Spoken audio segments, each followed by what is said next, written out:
Assalamualaikum warahmatullahi wabarakatuh. Baik, bersama saya Sultanul Amin.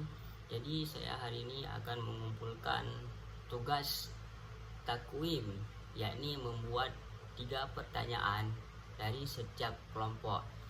Semua kelompok itu berjumlah 12, berarti 12 kali 3. Baik, untuk kelompok pertama, soal pertama, apa berasal dari kata mana takwim itu? Takwim berasal dari qawwama yuqawwimu takwiman. Jadi soal nomor 2, apa beda tes dan evaluasi? Evaluasi adalah untuk mengambil keputusan, sedangkan tes adalah alat ukur. Soal nomor 3, sebutkan unsur-unsur takwim. Unsur takwim adalah proses pengumpulan data mengacu pada tujuan pembelajaran, pengambilan keputusan. Baik, saya akan lanjut soal dari bab 2. Yang pertama, apa fungsi evaluasi? Fungsi evaluasi adalah sebagai dasar pengambilan keputusan. Soal nomor 2, apa 3 perspektif objek evaluasi pendidikan? 1. Input, 2. Transformasi, dan 3. Output. Soal nomor 3, sebutkan 3 objektif input peserta didik. Pertama itu ada kemampuan, yang kedua ada kepribadian, dan yang ketiga ada sikap. Baik, saya akan lanjut di bab 3 ya. 1. Sebutkan 4 pendekatan tes bahasa.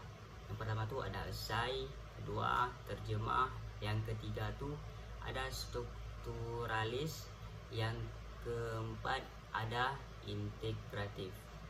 Soal nomor 2, apa itu tes clause? Tes mengisi kata yang dihilangkan secara berkala dalam teks. Soal nomor 3, sebutkan 2 jenis tes clause. 1.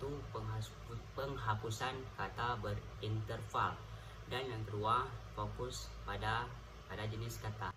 Baik, saya akan lanjut bab 4. Soal nomor pertama, apa itu KD? KD adalah kemampuan dasar yang harus dicapai murid setelah pembelajaran. Soal kedua, apa fungsi indikator? Fungsi indikator adalah menjabarkan KD yang menjadi hal yang spesifik dan terukur. Soal nomor 3, dari apa tes dikembangkan? Tes dikembangkan dari indikator. Baik, saya akan lanjut ke bab 5. Bab 5, soal nomor pertama, apa beda tes objektif dan subjektif?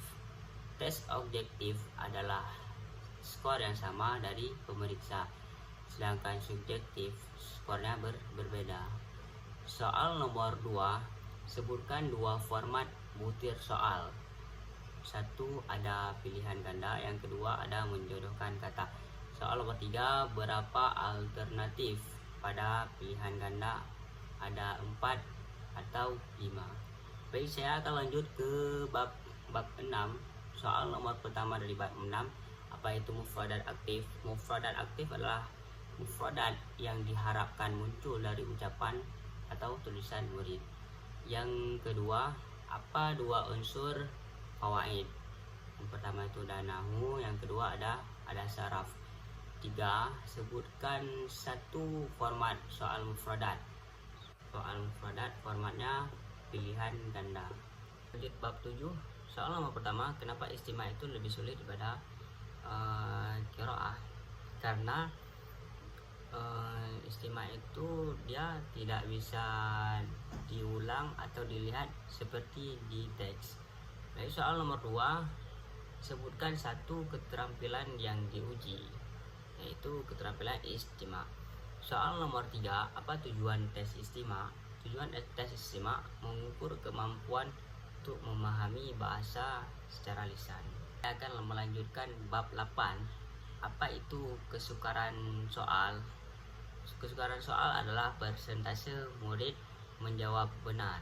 Soal nomor 2, apa fungsi distraktor? Fungsi distraktor adalah menarik perhatian murid belum menguasai materi, salah pilih. Yang ketiga, bagaimana rumus sederhana daya beda? Jawabannya persentase kelompok skor tinggi benar. Yang kedua, persentase kelompok skor rendah benar. Kita akan melanjutkan soal di bab 9. 1. Apa itu validitas? Validitas adalah sejauh mana interpretasi hasil tes sesuai dengan makna. Yang kedua, apa itu reliabilitas? Reliabilitas adalah konsisten hasil penilaian. Yang ketiga, mengapa reliabilitas penting untuk validitas? Adalah tanpa hasil yang stabil, hasil tidak bisa dikatakan valid. Saya akan melanjutkan ke bab 10. Bab 10, apa itu scoring essential? Scoring essential adalah lembar berulang untuk memudahkan pemeriksaan jawaban yang benar. Soal nomor 2, sebutkan satu keputusan dari hasil evaluasi, yaitu keputusan terkait perbaikan dan pembelajaran atau bisa disebut dengan formatif. Dan yang ketiga, kenapa kondisi ruangan penting saat tes? Jawabannya, agar murid nyaman dan tidak terjadi kecurangan. Baik, saya akan melanjutkan bab 11. Apa itu PAN? PAN adalah interpretasi hasil tes berdasarkan posisi relatif murid dibandingkan murid lain. Yang kedua, apa itu PAP atau PAP? Adalah interpretasi hasil tes berdasarkan penguasaan materi, kriteria, dan ketentuan tertentu. PAN bisa dipakai untuk apa? Untuk pengujian survei atau presentasi luas. Baik, kita lanjut di bab 12. Soal nomor pertama, sejak kapan kompetensi sikap spiritual dan sosial mulai diperhatikan? Semenjak kurikulum 2013. Soal nomor 2, apa fungsi instrumen sikap akademik murid? Fungsinya itulah untuk mengukur sikap murid terhadap sekolah ataupun pelajaran. Dan yang soal nomor 3, instrumen apa saja yang dinilai dalam bab 12 ini?